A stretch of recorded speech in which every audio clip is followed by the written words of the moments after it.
Les informamos que hoy día los niños participarán con nosotros aquí, así que pongan atención ustedes también los niños. Les voy a preguntar en el final lo que prediqué, porque nosotros estamos hablando de la serie Cartas de la Prisión y nosotros llegamos ahí quizás en el último, en los últimos, las últimas exhortaciones de Pablo, ahí en el capítulo 4, en los versículos 5 y 6, ¿cierto? Abran sus Biblias ahí en Colosenses, del capítulo 4. Vamos a leer todos juntos el versículo 5 y el versículo 6. Colosenses, carta de Pablo a los Colosenses. Yo sé que muchos de ustedes han leído, ¿cierto?, el libro. Es un libro cortito, así que si no lo han leído, lo lean hasta ahí el fin de la semana. Dice así la palabra de Dios, todos juntos. Andad sabiamente para con los de afuera, redimiendo el tiempo. Sea vuestra palabra siempre con gracia, sazonada con sal, para que sepáis cómo debéis responder a cada uno. El texto que nosotros estamos estudiando en esta mañana está en el capítulo 4 y, como se nota, al final del libro, ¿no es cierto? La segunda mitad del libro, que parte del capítulo 3. Vimos en el capítulo 3 Pablo hablando de cómo vivir la nueva vida en Cristo. El capítulo 1 y 2 él hablaba de qué es lo que significa ser cristiano. Ser cristiano es estar en Cristo, y estar en Cristo es muy importante. Pero estar en Cristo implica en qué en nuestra vida cotidiana. Eso es lo que él dice en el capítulo 3.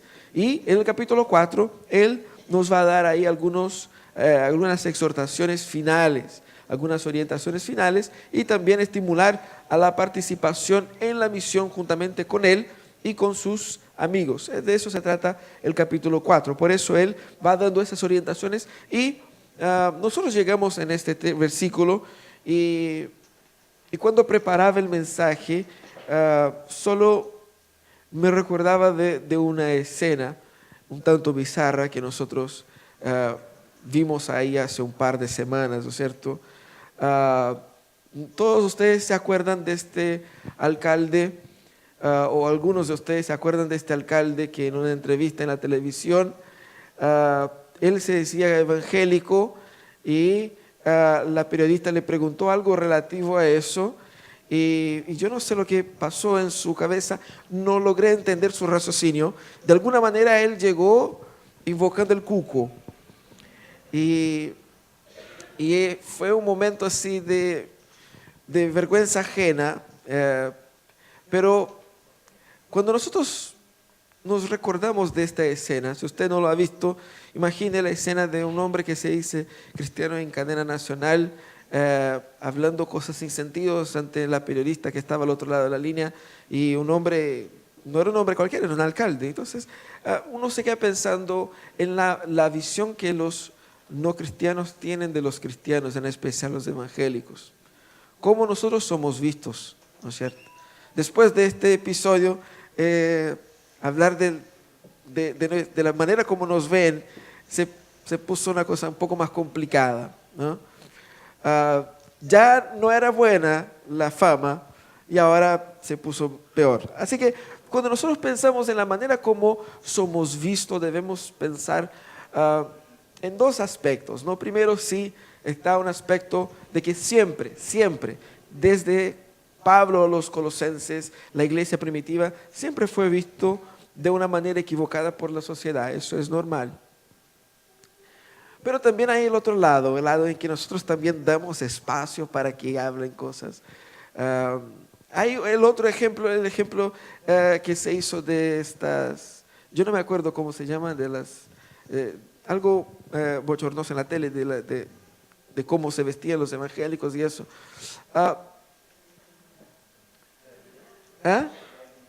Sí, eso. De cierta manera, nosotros también damos espacio para que nos malinterpreten. Y yo creo que en muchos casos no es una mala interpretación, es realmente así. Hay mucha gente que sí actúa de una manera inapropiada. Y Pablo nos habla aquí en ese texto de cómo nosotros debemos portarnos en la sociedad. Pero vamos a pensar ahí en 4 razones, 4 principales razones, quizás hay otras, de por qué nosotros fallamos en el testimonio, en la manera como somos vistos. La primera es porque muchos cristianos sí viven una doble vida. Es el cristiano Raimundo. ¿Conoce el cristiano Raimundo? Un pie en la iglesia, un pie en el mundo. Así es, el cristiano Raimundo. Es que el domingo es una persona completamente dócil, amable, una persona querida, una persona que habla incluso en un tono de voz así: hola hermano, ¿cómo está? Pero en la casa es otra historia, en el trabajo es otra historia, en la universidad es otra historia, es un verdadero camaleón. Así que ese tipo de cristiano es un verdadero desfavor al Evangelio. Es difícil tener un buen testimonio si estás viviendo una vida de James Bond, ¿no es cierto? Hay algunos que van al colegio, al trabajo como James Bond, que nadie descubra que eres cristiano. En algunos casos es mejor que no sepan que eres cristiano, y por causa de eso, ¿no? Hay el otro aspecto, que ahí es más complejo aún, que es el aspecto de la ignorancia. No es que la persona tenga una doble vida, es que simplemente la persona no conoce la palabra, pero no conoce nada. Pero no conocen es porque está iniciando en el Evangelio, lo que es normal, uno que está iniciando, obviamente no conoce, pero no conoce porque decidió no conocer. El cristiano ignorante es el cristiano que decidió ser ignorante, porque él piensa que no necesita saber todas las cosas, porque el pastor está ahí y el pastor sabe. Él tiene que saber de su área, y su área no es la teología, piensa él. Y es un ser humano teológicamente ignorante por opción. Y eso es un verdadero desfavor. ¿Por qué? Porque hay muchos mitos que existen en la sociedad. Mitos con relación a la salvación. Falsos versículos que circulan por ahí y que la gente cree. ¿Cómo? Ayúdate que yo te ayudaré y cosas por el estilo. La gente cree en eso. El cristiano ignorante cree en esas cosas. Y si él escucha a alguien en la tele que dice algo interesante, él empieza a creer en eso también. Y su teología es un verdadero rompecabezas de piezas que no se encajan, pero solamente para él es así.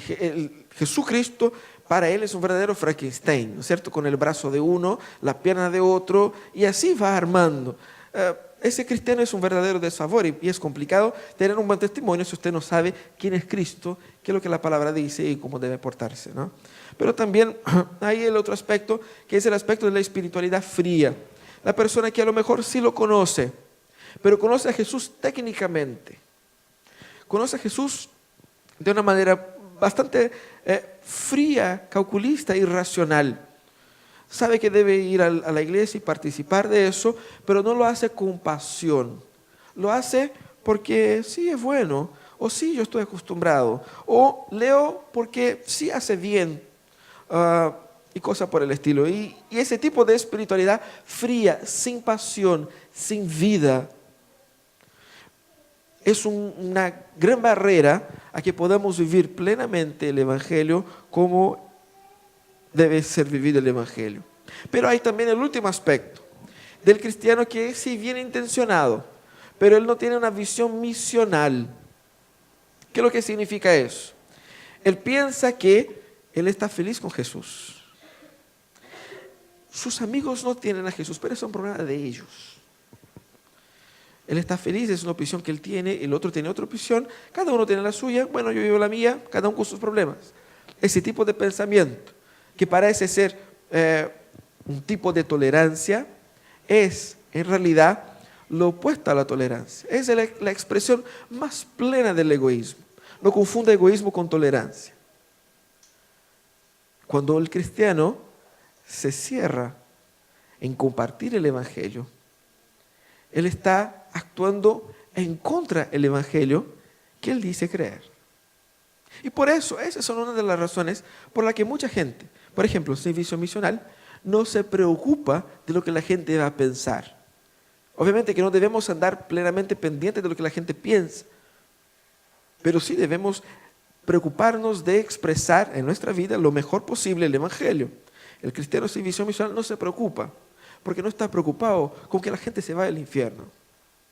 Porque él sabe que su futuro ya está garantizado y él está tranquilo y no se importa con los demás. Quizás ese tipo de pensamiento sería la prueba de que él aún no está plenamente en Cristo. Eso es lo que el apóstol Pablo nos va a decir aquí.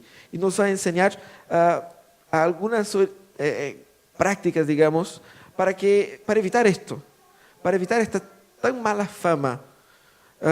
Muchos cristianos tienen esta mala fama por opción, porque son personas que, aunque no fuesen cristianos, que fuesen de otra religión, esta religión también tendría una mala fama por causa de la conducta de ellos, porque en su naturaleza son personas que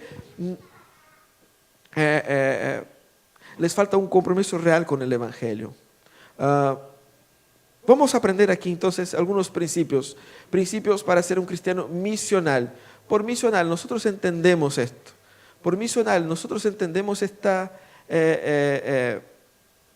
manera de ser que se preocupa a que el Evangelio llegue a los demás. Esto es misional. El primer principio que nosotros encontramos ahí está en el versículo 5. La Nueva Traducción Viviente lo traduce así: vivan sabiamente entre los que no creen en Cristo y aprovechen al máximo cada oportunidad.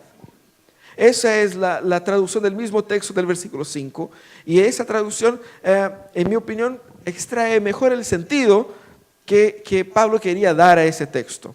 Pablo dice a ellos: mira, ustedes deben vivir plenamente entre las personas que no creen en Jesús y no deben crear una pequeña burbuja.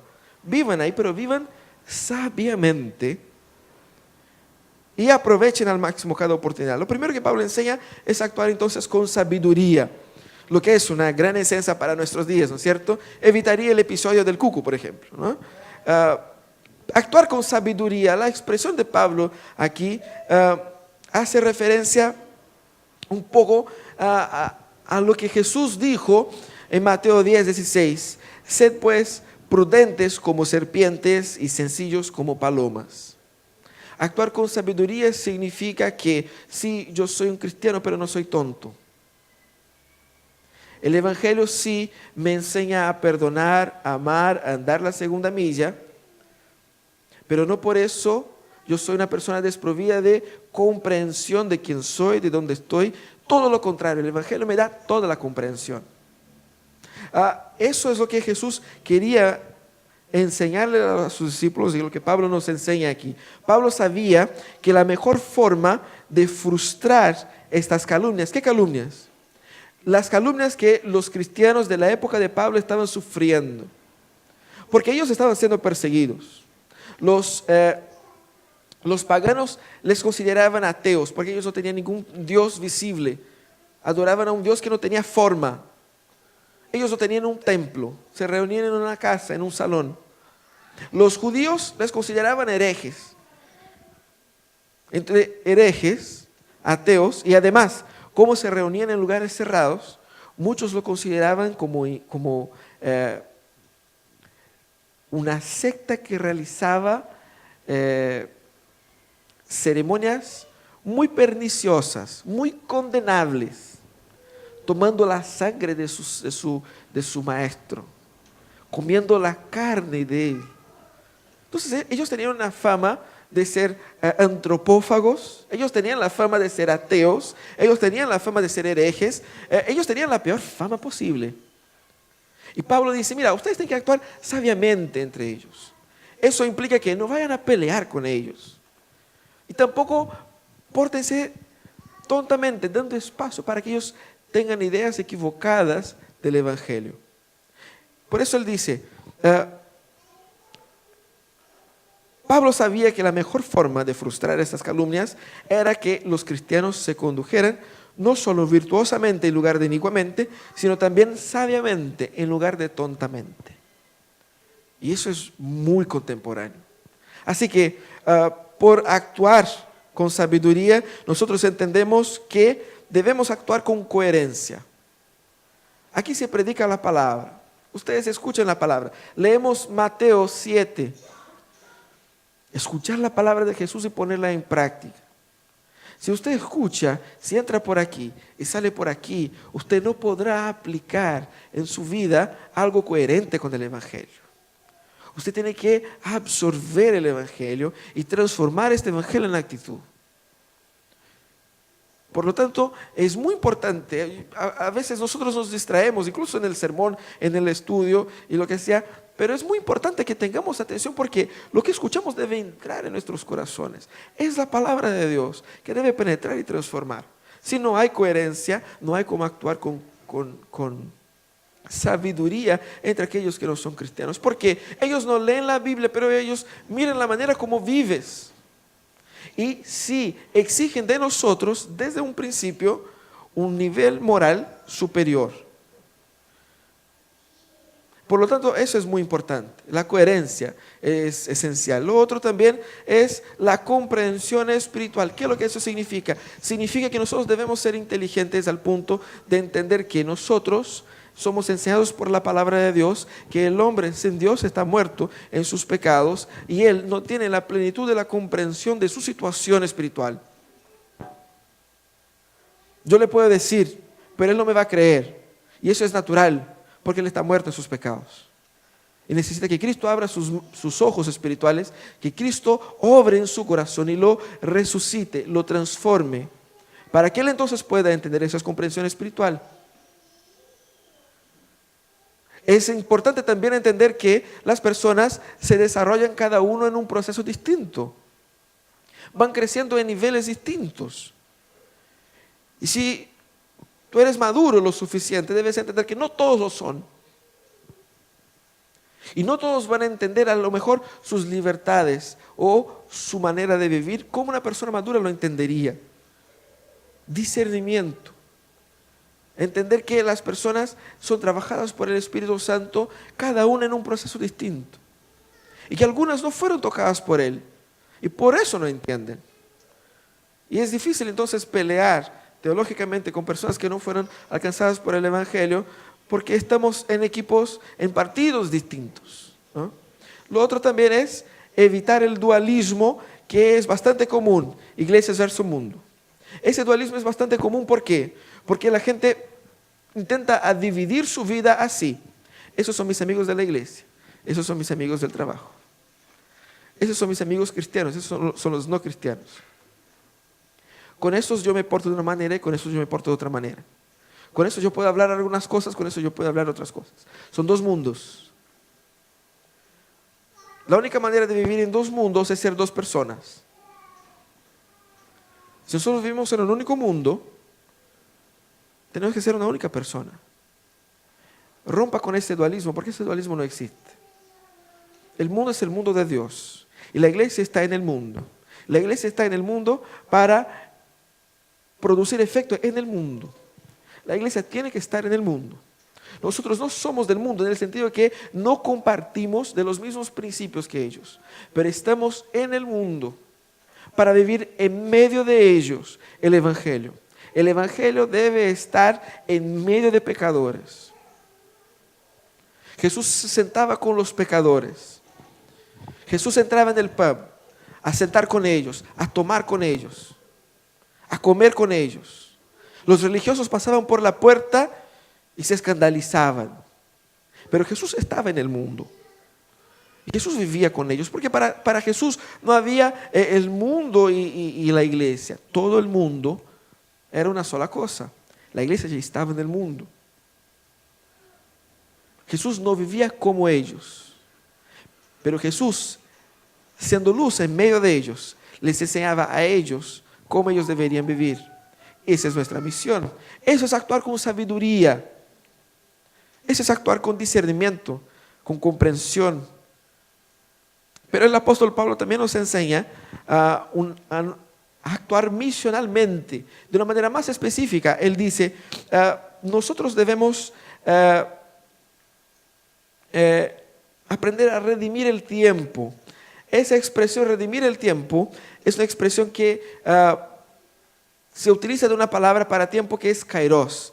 Kairos es utilizado en el sentido de tiempo como un periodo en que hay algo apropiado. Se trata de aprovechar al máximo cada oportunidad. Por eso la traducción de la Nueva Traducción Viviente dice, aprovechen al máximo cada oportunidad. Porque la expresión de aprovechar aquí significa literalmente comprar, conquistar. Entonces lo que el apóstol está diciendo es, no os sentéis allí esperando que la oportunidad se os presente, sino que salid y buscadla. Sí, adquiridla. No tomen en cuenta el costo. Vale la pena ganar un alma para Cristo. Esa es la idea. ¿Por qué Pablo está diciendo eso? Porque él no quiere que seamos pasivos en la presentación del Evangelio. Muchas veces nosotros pensamos que el mundo debe venir a la iglesia, sino que lo que Jesús nos enseña es que la iglesia debe ir al mundo. Mucha gente tiene miedo de que el mundo entre en la iglesia. Sí, ese es un temor. Pablo lo pone en la carta. Pero Pablo no enseña a protegerse de ese temor cerrando las puertas de la iglesia. Lo que Pablo hace es destruir el templo y decir, vivan en el mundo, pero vivan en Cristo, porque estando en Cristo, siendo cuerpo, debemos avanzar, aprovechando, creando oportunidades. Esa es la idea. Cree oportunidades de presentar el Evangelio a través de la vida de ustedes. Y por lo tanto, ese actuar misional significa, primero, imitar el modelo de Pablo en el versículo 3 y 4, donde él pide que la iglesia ore por él para que Dios le dé sabiduría. Y entender que sí, yo debo esforzarme al máximo para presentar el Evangelio, pero sí dependo de Dios, que Dios me dé sabiduría, me dé las palabras correctas para expresar. Pero también significa pasión por ellos. Significa que presentar el Evangelio es algo esencial.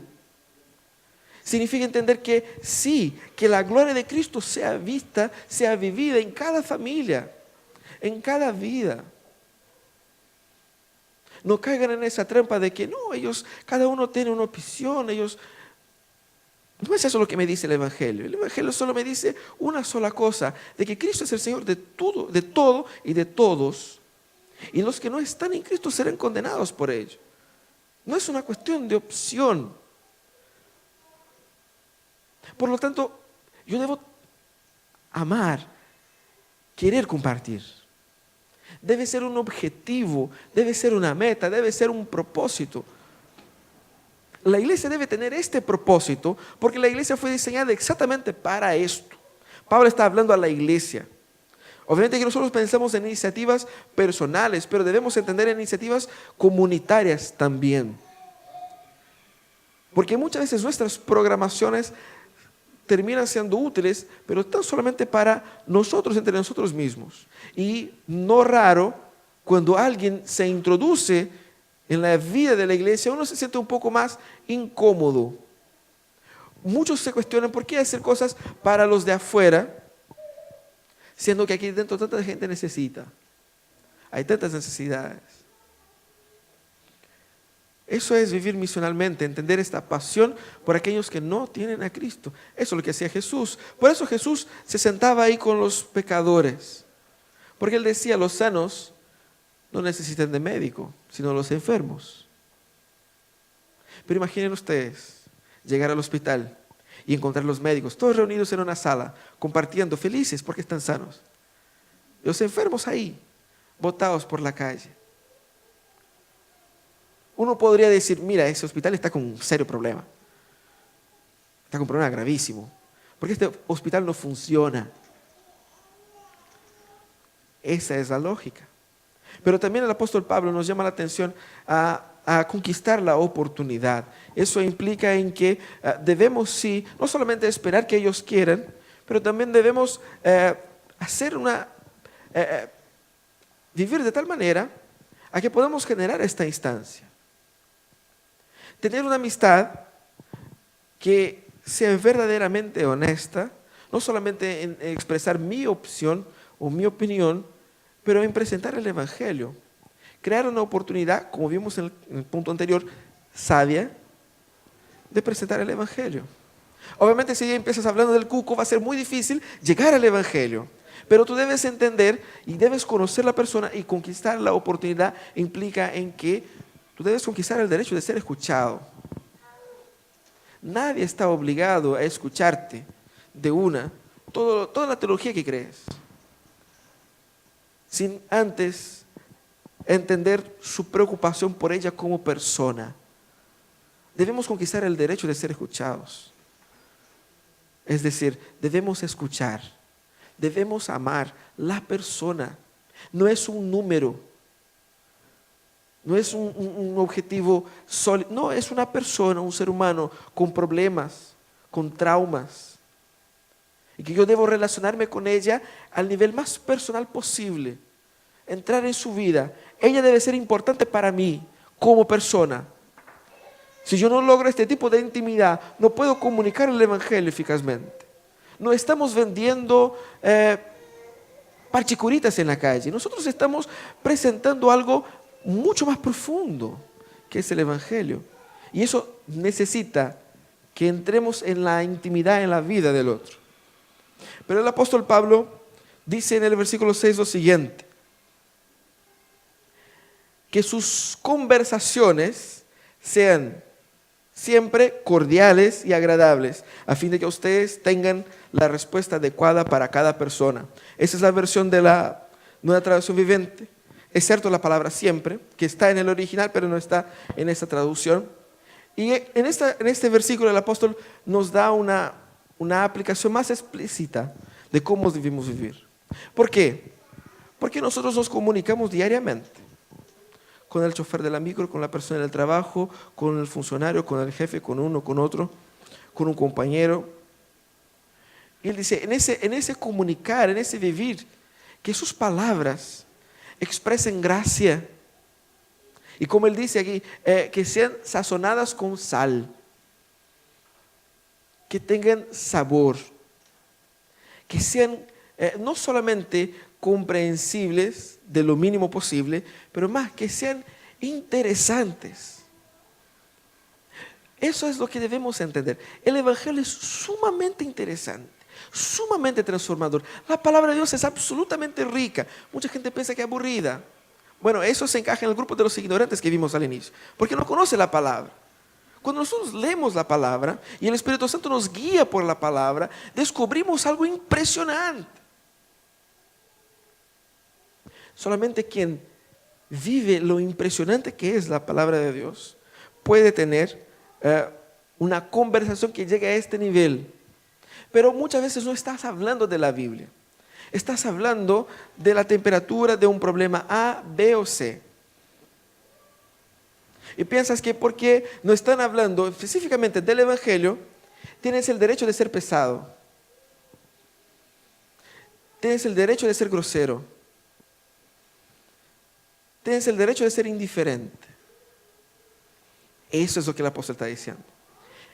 Que sus conversaciones sean siempre, no conversaciones, no el evangelizar, la conversación natural de la vida cotidiana sean siempre. Aquí ellos tradujeron por cordial. Está muy cercana a la idea. La idea es de que sea graciosa, que tenga gracia.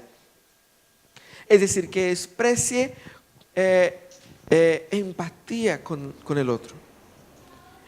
Y que sean agradables a fin de que ustedes tengan la respuesta adecuada a cada persona. Entonces, el tercer principio es hablar con sensibilidad. ¿Por qué sensibilidad?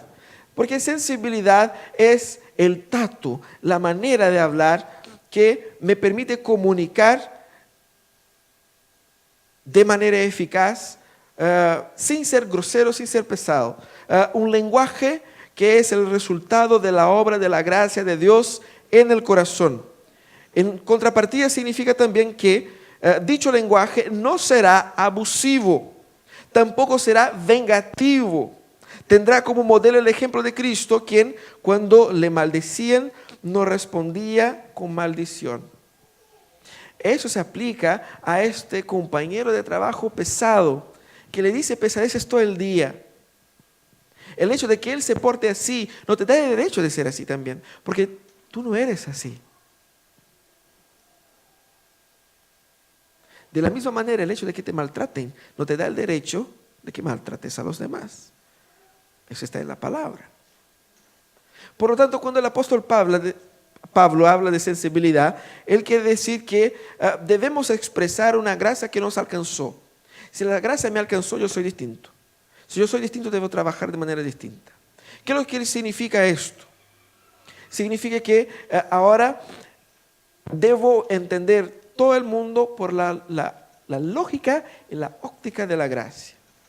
Eso significa que ya no hay más méritos. Ya no hay más, Él me hizo eso, entonces le haré eso. ¿Por qué? Porque no fue así que Cristo me trató. Yo pequé, pero Cristo no me dio la condena. Él me salvó. Él me trató con gracia. Y Él exige que yo trate con gracia a los demás. Y que yo hable con amor. Eso es. Que mi palabra sea una palabra que traiga paz en la conversación y no pelea. Sí, muchas veces nosotros discutimos ideas, pero sí se puede discutir con gracia.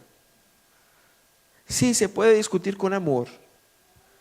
Incluso una discusión no te da derecho a ser grosero.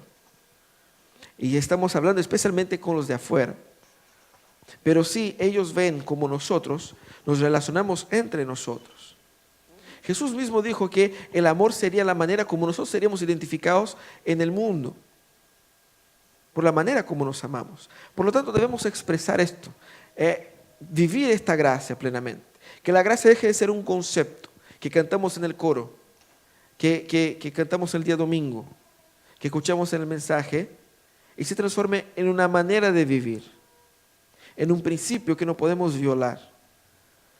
De no tratar a las personas como ellas nos han tratado, o no tratar a las personas como ellas merecen ser tratadas, sino que tratar a las personas con amor siempre, porque es así como Cristo siempre me trata. Como vimos al inicio, tenemos que ser sabios, porque tampoco debemos, por ocasión de esto, permitir ser tomados como tontos. No, no es eso. Es tener amor por el ser humano que está enfrente nuestro. Y ese es el gran problema de los cristianos últimamente. Aman a Cristo, aman a sus hermanos, pero odian a los demás.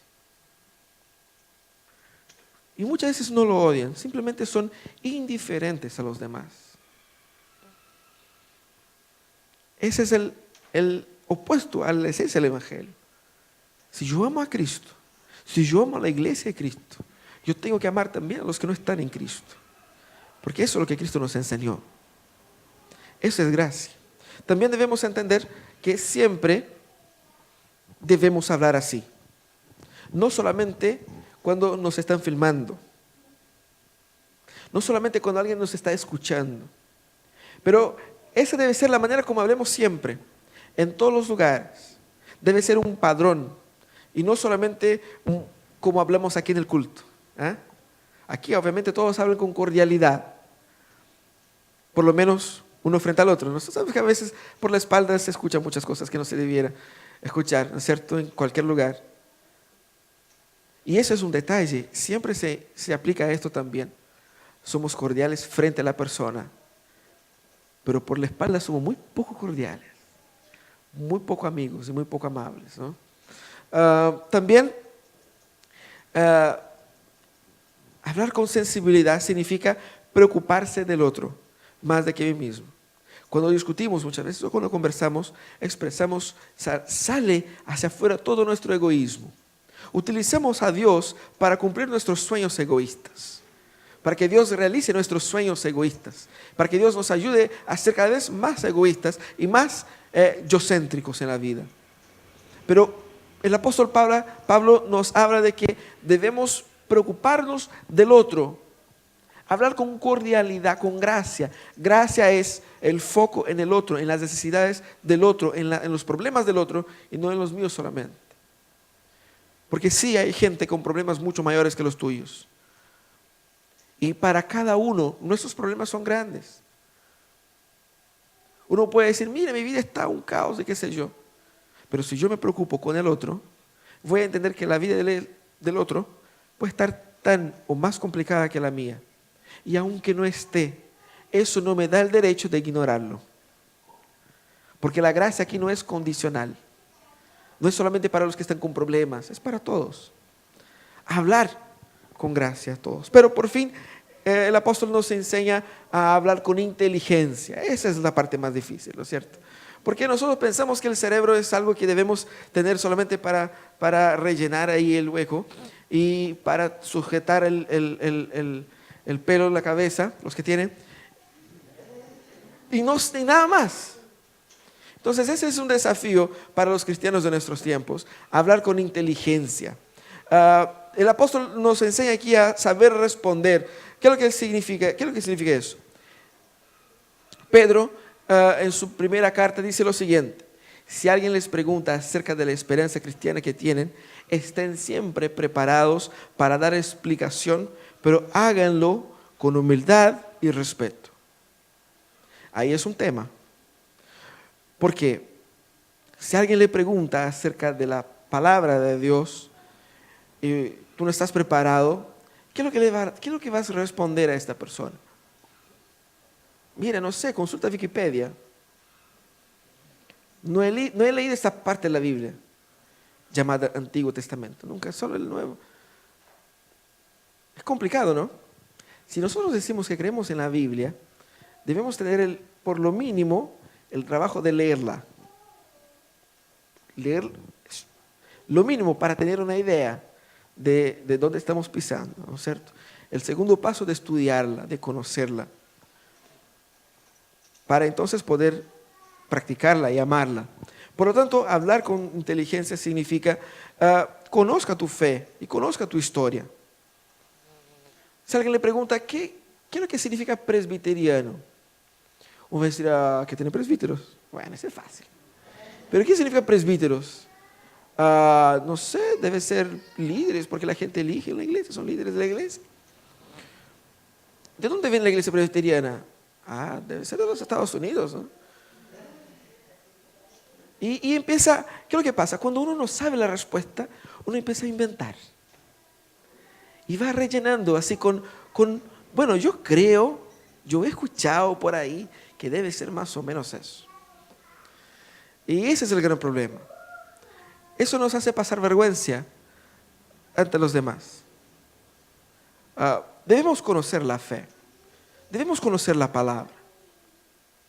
Debemos entender algunas cosas claves de la revelación, algunas cosas claves de nuestra historia. ¿De dónde salieron los protestantes, los evangélicos? ¿Por qué creemos en eso y no en otro? ¿Qué creemos sobre el gobierno? ¿Qué creemos sobre el matrimonio? ¿Qué creemos sobre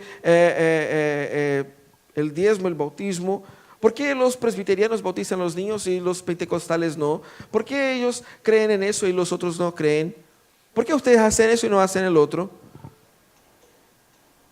¿Por qué el domingo no el sábado? Si algún adventista le encuentra y es común, un adventista le encuentra y destruye el presbiteriano. Porque el presbiteriano nunca leyó la Biblia para entender el significado del domingo. Y obviamente mucho menos la confesión de fe. Entonces, cuando le dice, no, porque la Biblia dice sábado y no domingo, le dice, ay, es verdad. Y viene el domingo el pastor, ¿por qué es sábado y no domingo? ¿Por qué domingo y no sábado? Debemos saber responder. Debemos estar preparados. Debemos ser cristianos inteligentes. Porque la fe exige pensar. La fe no es ignorancia como muchos creen. La fe exige que yo estudie.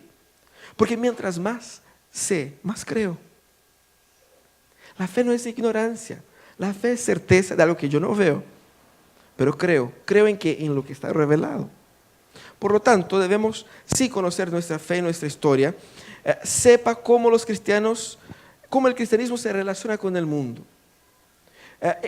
Volvemos al punto anterior donde decimos esa separación entre mundo e iglesia. ¿Cómo el cristianismo influye en la sociedad? ¿Cuál es la relación del cristianismo y la ciencia? Porque esa es la típica pregunta que nos harán. Si Adán y Eva era sí mismo o si vinimos del mono.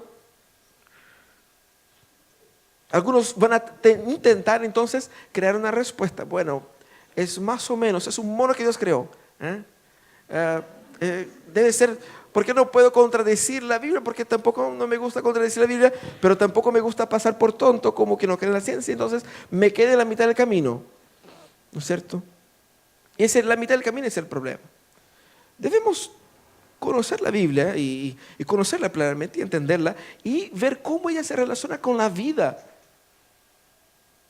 Estamos en un periodo electoral. ¿Qué tiene que ver la Biblia y la iglesia con eso? ¿Cómo me relaciono con entender que el cristianismo es multidisciplinario? No es una área paralela a las demás. Es transversal a todas las áreas de la vida. En la Biblia nosotros aprendemos de cosas tan básicas a cosas absolutamente incomprensibles. Y debemos entender que eso se relaciona con todas las áreas de la vida. Justicia social, salud, matrimonio, sexo, trabajo y todo tipo de cosas. Por lo tanto, debemos saber cómo el cristianismo se relaciona con el mundo, cuál es la cosmovisión, la visión del mundo que el cristianismo presenta. Y por fin, hable para cautivar y no para vencer una discusión, mucho menos para aburrir. Hay cristianos que hablan para aburrir, empieza a hablar la gente, empieza a dormir. Otros empiezan a discutir, creen que tienen que ganar la discusión y hacer con que el otro se calle. Cuando el otro se calla, uno dice por dentro, vencí. No hiciste nada, perdiste la persona. No debemos ganar la discusión, debemos ganar la persona, la atención de la persona. Entender que no todos entienden como tú entiendes. Debes ser inteligente para discernir el nivel de conversación que la persona está teniendo contigo. Debe tener respuestas inteligentes, sí. Y debe ser sabio lo suficiente para poder expresar de manera que cautive a la persona y no ahuyentar a la persona. Que eso es lo que muchos evangélicos lo hacen, ¿no? Como fue lo que hizo ahí el alcalde allá en la tele. Entonces, algunas tareas para la casa para que podamos aprender a ser cristianos misionales. Primero debemos orar por ellos, ¿no? Orar para que Dios toque sus corazones porque la salvación es una obra del Espíritu Santo. Pero también debemos orar para que tengamos un corazón compasivo.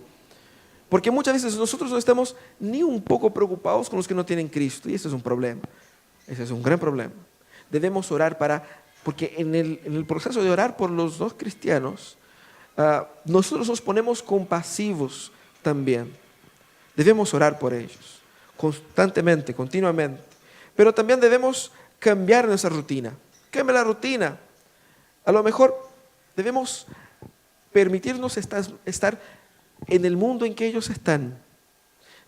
Leía de un pastor meses atrás que si nosotros queremos ser efectivamente misionales, tenemos que nos permitir también sentar en el sector para fumadores, por ejemplo, para establecer un contacto, para estar con ellos. Jesús andaba con ellos, Jesús iba a la casa de ellos, comía con ellos.